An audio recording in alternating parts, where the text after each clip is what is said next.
to the Brent and Chris show. Actually, we like to call it BC. And so, B, you're the Brent. Brent, say hi. I am the B. You're the B, and I'm the C. So welcome to BC, and we're going to explain a little bit why we call it BC, more than just because our names are Brent and Chris. Because. Yeah. BC. Because. Very nice. See, everything has a B and C in it. So, Brent, you know, with our first podcast, I think it's important that people kind of get to know us. And there's probably not a better way of getting to know somebody really quick than by hearing someone's most embarrassing moments. I agree. You go first. What? Wait a minute. Nice. Take a risk. Okay, one of my most embarrassing moments. And you got way too many. I do. I have a bunch of them. You do. And I can just pick one right off the top of my head. One of the most embarrassing moments I've ever had was when I was talking to this lady who was my good friend's wife, and I barely ever saw her. And I had some sinus drainage, and I was talking real close to her, and I was using my hands talking, and so my hand is right in between her and me, and I went like that to make a point, and stuff came out of my mouth and landed right on the back of my hand in between her and I, and the conversation stopped, and we both looked and saw what was on my hand. And that was when I was going, it'd be great if I just disappeared. This moment brought to you by Puffs. I'm telling you what, I could have used one. Oh my gosh. So, you know, that was embarrassing, man. I want to think about that. It gives me the heebie-jeebies. Or the willies. Or the willies. Yeah. So what about you? Yeah, see, mine wasn't like that kind of embarrassing. Mine was one of those. Yours didn't carry a whole lot of shame. It was just I was humiliated. You're humiliated. Yeah, I felt horrible. I mean, mine was, but it was like on a bigger scale. I was about 19 years old, and I was living in a little town called Emporium, Pennsylvania, about 2.5 hours away from where I grew up. And I had been, living there for like 9-10 months by myself. I was lonely, missing my girlfriend, my friends. And a buddy shows up at my apartment one night, and I didn't know he was coming. He came to surprise me, which was really cool.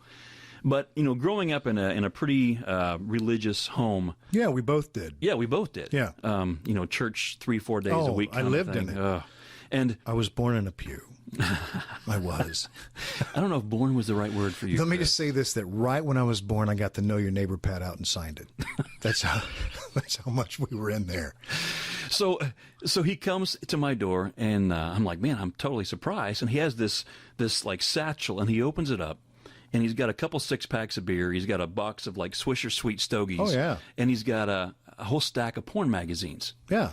And so, at first I'm like, yeah, what do I do with this? But Mom and Dad aren't around. I'm an adult now, and wanting to be cool and not wanting to turn them away or make them think I'm a goof or something. I said, yeah, man, come on in. And so, for the next 3 days, debauchery was the word. For the next 3 days, debauchery ensued. A couple of 6-pack for 3 days. We were lightweights. So we're going through this stuff, and he leaves, and he leaves all the excess baggage, laying around the house. There's stogie butts and cans and porn mags, and so I go back to the store on a Monday morning, and my parents, without calling me, decided to drive the 2.5 hours to surprise me. Oh, that's great. Oh, so here I am in this store where I was managing. They come walking through the front door, and it's one of those moments where you know what you have at your house, and you're praying, God, I hope they didn't get in the house. Yeah. And they walk in, and they said, hey, we wanted to surprise you. And I'm like, you did? Yeah. We tried to get in your apartment. We couldn't get in. Do you have the keys so we can go in and maybe we'll just clean up a little bit? I'm like, you know what? I'll go down there. Give me 5 minutes before you come down. It's a mess. I don't want you to see it. Totally cover my butt. Sure. I jumped in my 74 Firebird. It's got the 4-barrel and headers, and I'm burning rubber going down there. I slide in, run upstairs, and I get these 30-gallon trash bags, and I'm just, all my debauchery, man, I'm just throwing it in these bags. I'm so afraid of what my parents are going to think. And by the time they get up there, I got them all, I'm burning toast to cover all the smell. Kids don't do this at home. I dated a girl that smelled like burnt toast. I wonder if she was covering up. So you got it covered. So they come walking in, and I've got the bag sitting, and I was up on the second story, and the stairs were outside. So I put them out like up on the second story porch. Next morning, I can smell my mom's Maxwell House coffee, you know, and French toast, and I'm thinking, this is awesome. Purity has entered the home once It again. has. And I'm thinking, I didn't get caught. This is beautiful. God, thank you for bailing me out of this one. Yeah. And I go to sit down, and I go, where's Dad? Well, you know, he took your trash downstairs last night. And he put it, there was, the cans were full, and so he just put the bags on top of the trash cans, figuring they'd take Your it anyhow. debauchery bags. My debauchery. And he goes, and I guess some dog got into your trash, and it scattered all over the lawn. Oh, my. I'm dying. I go, you know, the walk of shame. Yes. I'm walking down these 2 flights of stairs, seeing him, hoping no kids walked to school that morning, seeing centerfolds laying on the lawn. No. And he's down there picking up all my stuff. And I'm thinking, what's he going to say? Yeah. And you know, the coolest thing in the world was my dad just turned to me, he looked at me, and he said, are you okay? That was it? That was it. He took all my junk, put it in a bag, so that nobody else would ever even see it. Never told my mom. He just said, are you doing okay? And what did you say? I was humbled. I mean, I didn't even know what to say. At first, you know, there's that shame feeling you have. Mm-hmm. But the way that things got left was so clean and so good that I could come to my dad later and say, Dad, I'm sorry I couldn't say much in the moment. I was so embarrassed. But I'm not. I'm really struggling. And here's what I'm thinking. Here's what's been going on. And he's like, you know, that makes sense. Really? Yeah. Yeah. I mean, what my dad did for me, you know, that day still affects me. I can't. That's unbelievable the way he did that. I mean, what an amazing example. This show that we're on, that's what we want to shoot for. We're going to be dealing with all kinds of messes. We're human beings. We make all kinds of mistakes. But there is a great way how to handle them. And then there's a very unhealthy way how to handle them. Yeah, and the goal is, you know, not to fix and control. The goal is transformation. Exactly. And your dad understood that. Yep. The moment he would have made it about himself and went into crisis and been hurt by what you did, game over. Because that's all about him. Well, I must not have been a good enough father, and he didn't do that. No, it didn't even reflect that. And the outcome was then you going to him and sharing your heart with him. Yeah, it's beautiful. It really is. Yeah. Well, that's what we want to go for. And I think we're going to be talking about really hot button issues throughout our shows that really illustrate, number one, how difficult it is to respond like your dad. And that would be the BC part of the show, before Christ. Mm-hmm. Before we understand that Christ is in us, then we make it about us and we go nuts and we don't create a safe environment. And then AD, when we understand that Christ has died for us, he's redeemed it all, and that our worth and value is in him, then we can respond completely different. Now, that's all easy to say, Yeah. but really, really difficult to do, especially when we take a look at the stuff we're going to be dealing with. In fact, in Brent, your book, you just have a book coming out. What's it called? It's called Living Life Off the Hook is the name of it. It's for men. Yeah. It's a great book that wakes the heart of a man up and leads him from the wilds back to the home front, so he can deal with the issues there. It grabs your attention. And ladies, I want to say, you know, too, if you're looking for a book for your husband, he will love it. I mean, there's no doubt about that. Oh, I've read the book. It's riveting. I read it in one setting. That's how good it is. That's what I had a couple guys review the book for me across the country, and they all said I couldn't put it down. And I'm, you know, part of me is like smiling on the inside. You don't want to show it, but I'm glad, because that was the intent of the book, was to grab your attention in such a way that would move you and keep you interested during the transformational parts.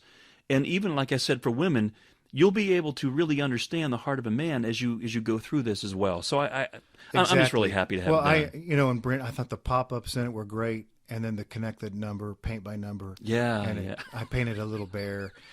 No. You like to scratch the sniff part, you know. Well, that smells just like the musk of an antelope. It's bear dung. Well, anyways, your book doesn't include that, but it has incredible stuff. And you talk in there, I can't remember what chapter it is, but we're using this chapter called the Big Five. One chapter is actually called the Big Five, Africa's Big Five, and then it moves to what we call the Big Five in the home front. Yeah. In fact, the whole book illustrates situations that we can very easily not respond like your dad. Yeah. and the outcome is a nightmare. So again, we can respond that way and it's a mess, or we can respond the way that your dad did and we just see something unbelievable, and it's called transformation that takes place, and freedom. And so, Brent, tell us what the big five are. We know in Africa it's the animals, but in a man and woman's life, what are the big five? Well, the animal world, when you look in Africa, the big five were really named the big five because of their difficulty to pursue, their dangerous game. I mean, when you think about an elephant, you know, they're massive, and rhinos and leopards and lions, all this stuff. Oh my! I mean, oh my! But jeez. So the big five we have listed up here, really for a man and a woman, and these are in the book, were written down out of a book that you and I have talked about. We went through this when we got married, called His Knees, Her Knees. Yep. To better understand the other person. And so the big five for a woman in this book, in order, was like this. Number 1 was affection. Number 2 was conversation. Number 3 was honesty. 4 was financial support. And 5 was family commitment. And then the guys were sexual fulfillment, number 1. Number 2, recreational companionship. Number 3, attractive spouse. Number 4, domestic support. And number 5, admiration. Now, we knew these going in to the staff meeting that we were a part of. And the guy who's heading up the staff meeting, who is the founder and the president of Lives Transforming, Derek Wilder, he knew it too. And he wanted to prove a point. And he wanted to prove a point of this cultural bias that we live in that makes having an atmosphere of understanding like your father had really, really hard. And so kind of tell a little bit of how it went, Brent. Well, he was going to write these down, and then we were going to rank these. You know, the guys, you've been requested, guys, what we want you to do is we want you to list a number on a 10 scale, how important the big five of a woman is. Noble. How noble do are they come off as? And so we looked at each one of those. And there's women in the group. And there's like 4 guys and 3 women in there. And we know each other well. I mean, it's, you know, we have a lot of fun together, which was kind of great because I think that actually gave us more of an honest picture. Yeah.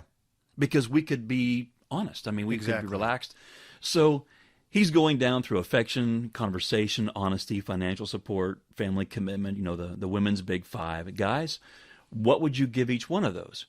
Well, we ended up scoring each one of them individually as a 10 on a 10 scale. Nobility. In nobility. Yeah, These are important. Each one is so important and so noble, righteous, beautiful, just something that's so proper. And the women didn't disagree. They did not disagree not at a bit. all. They were like, you bet. Very smug, yes. And then what happened, Brent, when we went to the guys? We got to the guys. He wrote down the first one, and he couldn't even get number 2 done.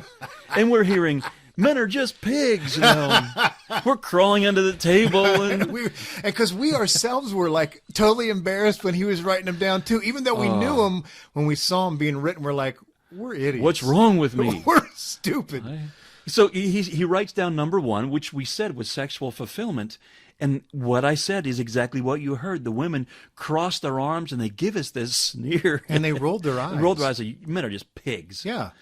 And so we get to number 2, recreational companionship. And they're, with each one of the 5, I'm not going to give you all the details, but it was not pretty. It wasn't. It was a bad place for men. And so he says, okay, ladies, how would you rank them? And nobility. In nobility. Sexual fulfillment, 2.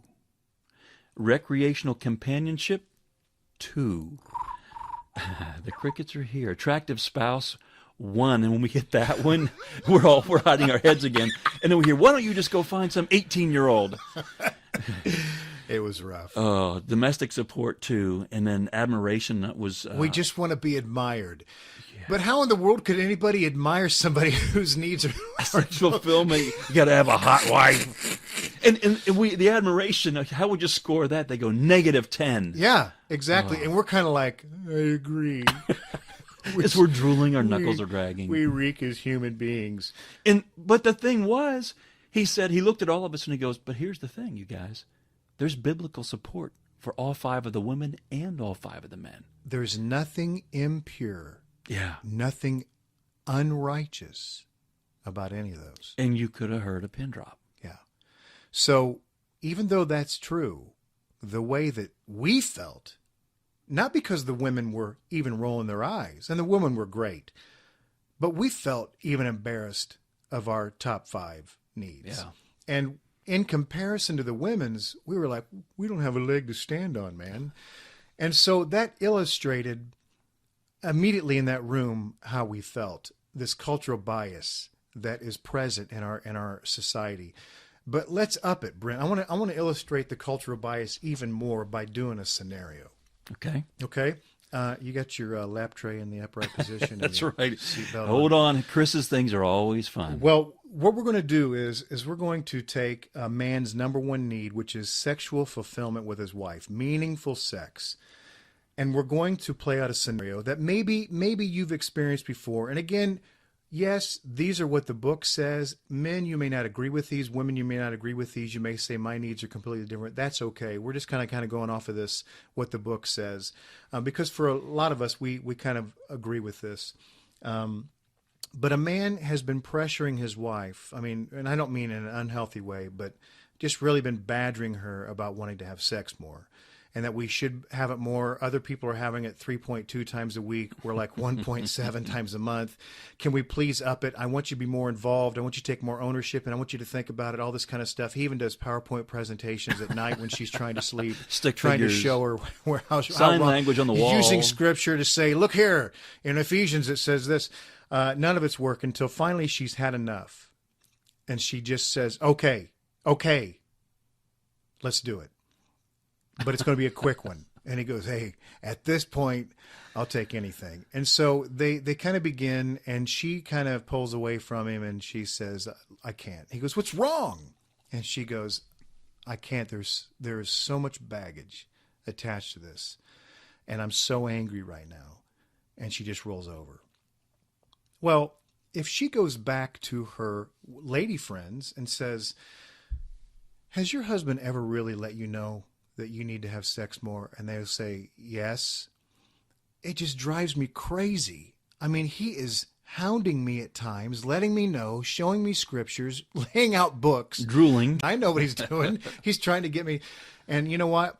I was so mad that I said, I can't do it. And I just rolled over and went to sleep. I don't think that in that group, there would be too many women that would go, what are you doing?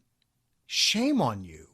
I think a lot of them would say, I identify with you completely. Good for drawing a boundary. Good for drawing a boundary. You know what? He needs to get some things taken care of. Maybe he's a sex addict. Do you ever think of that? Is he looking at porn? Is he, and kind of asking all these questions, which goes attached to this, showing the cultural bias. Now, if a man takes a woman's number 5 need, which is family commitment. And she just wants help. She wants support. She wants to know the man's involved with this. And let's say that he comes home for the 90th time in a row from work. She's just gotten home from work. She starts going at it in the house, trying to get things straight, getting the kids taken care of. And he's sitting there on the couch reading the paper or perusing Facebook or whatever he does, totally disconnected. He's totally oblivious to the kids going crazy and she needing help. And she says, honey, would you please get off of that and help me? And he's ignoring her. And finally, she just says, listen. And she pulls the plug on the device or whatever it is. It knocks the paper down. I need your help now. And he goes, fine. I know you nag me all the time about this kind of stuff. You're always nagging me about this. And she goes, well, I just need your help. And he goes, what do you want? And she goes, well, Timmy needs his shoes on. Would you go over there and do it? He goes, give me the dumb shoes. And he goes over and he grabs little Timmy's foot and he's trying to put it on and he just finally freezes up. And he looks at her and he goes, I can't do this. There's just so much baggage. I'm so angry right now. And he just sets the shoe down and leaves and goes bowling. Well, if he went the next day to a couple of guys and he says, man, I tell you what, my wife, she was on me about being a better dad and helping out with the kids around the house and caring what the house looks like, just nagging me like crazy, wanting me to be a better dad, wanting me to be more involved. Can you believe that? I don't think there'd be a guy in the group that would go, yeah, that's a shame. They'd be going, well, of course, man. And then he'd go, so how'd you handle it? He goes, well, I'll tell you what, fellas, I got so mad I didn't help Timmy out. And I said, I've got so much baggage attached to this. I'm so mad right now. And I just got up and I left and I went bowling. None of them I hope none Yeah. of them would say, "Good for you, buddy. Let her know where you stand." Well, a lot of the circles that you and I grew up in, Chris, we talk about this a lot, being in those church environments. I mean, what we would have heard was, you know, you need to step up to the plate. You got to try harder. You better get down on your knees. You better be at the altar. Yeah, totally. I mean, Accountability group. get yourself taken care of right now because you're a mess. Buddy. You're the head of the house, and you better, Spiritual leadership, all this kind of stuff. So a guy, due to the cultural bias, as far as having an environment where both are understood and have the same response as your dad, we're not looking good right now because of even the cultural bias. It's kind of like men's needs they look ridiculous. Women's needs look very noble. And so already there's a glitch, already an irritation, a misunderstanding, and even an isolation between the two. Yeah, think about this for a second. It just hit me. If he would have been able to look at her in the moment when they're in bed, realizing she's struggling, and just like my dad said, "Are you okay?" Yeah. You just opened up an amazing thing. Yeah. You're respecting her feelings, allowing her to process what's going on, and the same thing with him. Hey, you must have had a hard day. Are you okay? Yeah, or even when she is saying, I know, you tell me this all the time, for him to say, "Whoa, you're pretty upset right now. Tell me about it. Yeah. I'm going about this the wrong way, aren't I?" You know, talk about a different response, but Validating their feelings, asking questions, those Yeah. are huge. well, let's heighten the cultural bias by even talking about when these things are fulfilled outside of the marriage. The response even highlights this even more. If a woman, let's just take what you say, number one, affection One and and two. conversation. Yeah. If a woman meets these needs outside of the marital context, which I mean other than her husband. Yeah, it could be with a group of friends. Yeah. Yeah. Yeah. And not saying that she doesn't wish that it was with her husband, but since he's not delivering, she can get it met. She can read romance novels. I have never, and I mean, I have met a lot of ladies that read a lot of romance novels. I have never thought negative about them, ever, ever.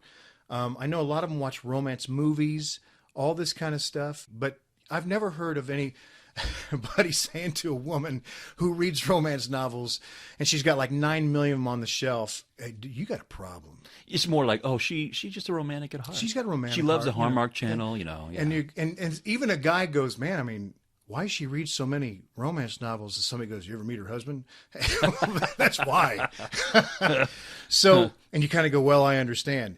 There's no shame in they're getting their needs met. There's no support groups that I know of because they could, but there's no shame attached to it. But if a man gets his sexual fulfillment met outside of the marriage, other than a spouse, and Brent, I'm not saying prostitution, and I'm not saying even having an affair.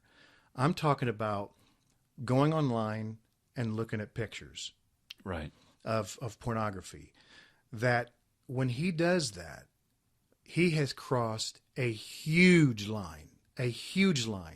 And from all the coaching that you and I do, this is a very common thing that a lot of men would say, I think my marriage is over. What happened? My wife caught me looking at porn. I had a guy a few weeks ago. His wife not only kicked him out of the house when she found it on their history, she told their daughters, told the parents, told the in-laws, told the church. He was let go from his leadership position. All this stuff. Had to go through extensive counseling. I had to go through extensive counseling. I mean, it's just... It's like he's immediately an addict, a lech. Yeah. He's got major dark issues. And how can that be? How can it be if these are all biblically supported? How is it that a woman can get hers met outside of the marriage and it not be shameful? And I'm not saying it's always that way by any means, but just for the point of this. And a man look at pornography for his number one need and be so ridiculed and shamed and condemned even. How can that be? It just illustrates again that if we view it that way, there's so much more of a wedge driven in between the two that it's not just my wife, well, she's lonely and she's really reaching out to her friends. Maybe I need to lean into that more.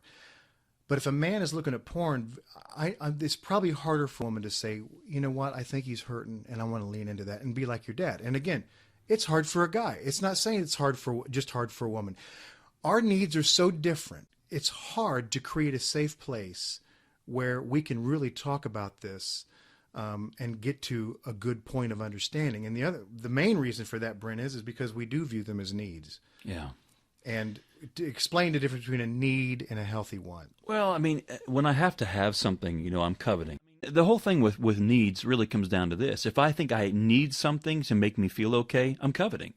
Anytime that I think that I have to have something to, like Jerry Maguire, that movie, to complete me. Yeah. Whenever I think I have to have something like that. I'd like to punch Jerry right in the Maguire. I know. But whenever I think that I have to have something, I'm going to the wrong well. Yeah. I'm going to continue to stay on that hamster wheel the rest of my life, trying to find my good enough, and getting my needs met.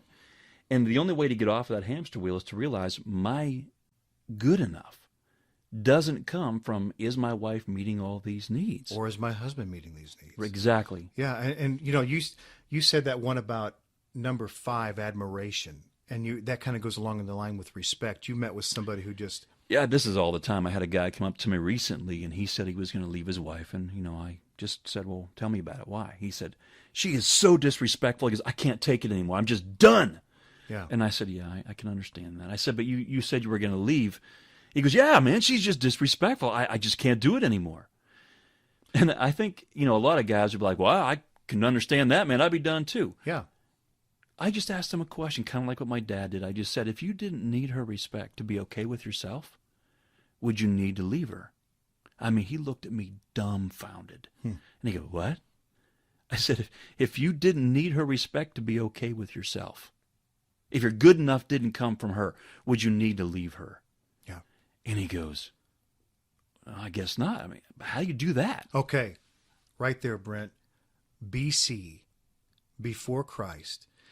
If I don't understand that Christ is in me and he completes me, that my worth and my value is in my identity in him, then these needs are going to be just that.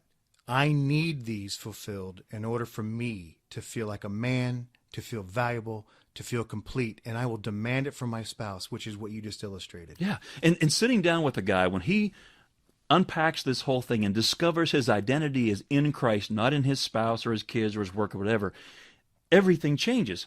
But why is it we expect people to get that when they don't really understand it? Exactly. We just illustrated a huge cultural bias. Who's going to understand that? And then who's going to sympathize with each other when you're holding each other in contempt because you're not meeting mine and I'm not going to meet yours? We play all these games. Withholding, yep. Now, that's BC, and you just illustrated by that question, what if you didn't need her respect? Would you have to leave? That requires him understanding. Well, and here's what I asked him. Here's what's really cool. I said, say she's had a bad day and she's being disrespectful. If you didn't need to try to control her to get what you want, to get her to like you and think you were cool and all this stuff, what could you do differently in that moment? His response was classic. I mean, it's what you hear. He goes, I guess I can move towards her. Oh, my. And ask her, what's going on? That's what's in the way. He even said I could take personal responsibility if it's something I needed to own. Yes. I'm like, wow, this is it. Yep. And Brent, that's what we understand in our coaching. The question is, who can you control? Yeah. The only one you can control is yourself. That's it. And we won't come to peace until we understand that. Yeah. The goal here is you got to keep your stuff on your side of the street. Yes. And then you got to work on it. That is exactly what your dad did. That is exactly how he was able to create a safe environment for you to be real. Imagine this for a second. My dad's down there. He's picking up all these stogies and beer cans and pornography. If he were to come down and just be shaking his head, not even talk to me, go up the stairs, do you know what our son did? Yeah. I mean, what do you think would have happened? What would I have done? Well, your stories of your dad wouldn't be like they are now. Yeah, that's for sure. Yeah. I would have gone into hiding. I'd have been, and when we go into hiding, that's the biggest chance to act out even more, because if I already feel bad, I'm going to try to run something to make myself feel good for the moment, and then you end up feeling even worse after. You mentioned this in your book, Brent. about the hiding. That Yeah. when Adam and Eve ate of the tree of the knowledge of good and evil, their eyes were opened and they hid because they were naked. And God comes and he says, "Where are you?" And they said, we were ashamed because we were naked, and And so he we said, hid. And he says, "Who told you you were naked?" Exactly. And if it wasn't him telling them they were naked, who was it? Yeah, and this is the thing. When we have a lie going through our head and we want to blame the other person, wait a second. We're talking about if the person's a believer, that lie that's coming into their head, where's it coming from? Yes. It's not coming from your spouse. Exactly. If they have Christ in them, the core of who they are righteous. The lie is coming from the enemy, shooting those flaming arrows, those unhealthy thoughts at our brain, telling us your spouse should be treating you better. Well, you know what? She should be having sex with you. He should be listening to your every need. That's how you know you have worth and value. Who told you this? Exactly. My worth and value doesn't come from my spouse. It comes from Christ in me. Yes. Who told you you were naked? Who told you that you weren't satisfied? Who told you that you're a pervert? All these who told you that you don't matter? All of this is from the enemy.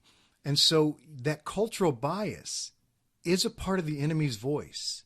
Who told you? And Chris, who told me that I had to have these big five to be okay? Yes, yes, exactly. Who told me that they were my needs? Now, we can go down the road of their healthy wants. Yeah. Yeah. It would be nice. Absolutely. There are things that we can show up for each other, that we're extending the love of who we really are, which blesses the person, and that's always a win-win. Yep. If I understand that these are healthy wants, then I don't demand them from somebody else. And I don't, while I'm acting out of those needs that I think I need to have outside of the marriage, I'm not saying I wouldn't have to do this if my spouse would be there for me, meeting these for me, holding them in contempt. And so really what we're talking about, Brent, is that you said stay on your side of the street. Don't personalize it because it doesn't have anything to do with you, what somebody else is going through. Your dad did not own anything that you were going through in that moment. He didn't tell you that you were naked. In fact, you had hid all your stuff. You were in hiding, and it just so happened that a dog got in and tore it up, which revealed your shame. And your dad was so cool as he was kind of taking your shame and putting it away, but then turned to you and said, "Are you okay?" "Are you okay?" He didn't say, "Why are you naked?" Yeah. He said, "Are you okay?" But we feel that in order to deal with our issues, we have to tell the other person that they're naked too. And we have to point out all their faults and our big checklist of all the things they've done wrong to us. Yeah, and you know what? If you want me to meet your needs, let me tell you what you need to do for me. And bing, bing, bing, bing, we list them. Yep. And then we feel good about it. And we even know, Brent, that when we're not doing things in a healthy way is if we go, okay, so that's my husband's number one need. Okay, I'll meet that as much as I can, but he's not meeting any of her needs. And then she finally gets so angry at the end of 3 weeks. I have been working so hard to show you that I love you. And what have you done for me? Well, that's not love. Yeah. That's just trying to get something back. I don't know about you, but I feel better not when I'm trying to get my own needs met, but I feel better when I can bless someone. Well, it's like Christmas time. Yeah. I'd rather give than get. Yep. Yeah, I think we're wired for that, Brent. The world tells us we need to get, but Christ in us says give. Yep. With no strings attached, and that's love. So, our goal, dude, understanding BC, before Christ, before we realize what he's done. We're gonna take it personal. We're gonna stay on the same side of the street. We're gonna get ugly. We're gonna do all that kind of stuff. But when we realize that Christ is in us, Brent, what happens? And we're going to bring it back. When we realize that Christ is in us, and what that really means is, if Christ is in me because I'm a believer, I am totally forgiven. I mean, of every sin, I'm totally forgiven. I am desired by the Father. I am 100% righteous, not by anything I've done, but because of my faith has been accredited to me as righteousness, just like Abraham. I have infinite worth and value, and I'm fully complete. I have everything I will ever need. This is what we can create, Brent. In that book by John Lynch called Beau's Cafe, he illustrates it so well with what one of the characters said. What do you say? Yeah, he comes back and he says, imagine a place where we can share the worst about ourselves and actually be loved more for the telling of it. Wow. And that is hope. That's what happens when we understand Christ in us.